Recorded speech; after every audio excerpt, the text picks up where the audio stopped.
You ask Tiger to solve. This deals with linear equations with one unknown.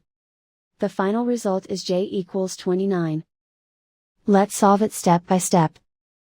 Simplify the expression. Find the greatest common factor of the numerator and denominator. Factor out and cancel the greatest common factor. Group all constants on the right side of the equation.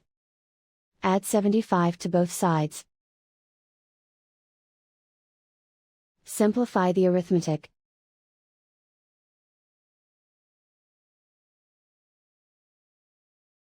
Isolate the j. Divide both sides by 8.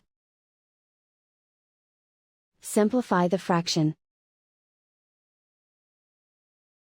Find the greatest common factor of the numerator and denominator. Factor out and cancel the greatest common factor. And so the final result is j equals 29.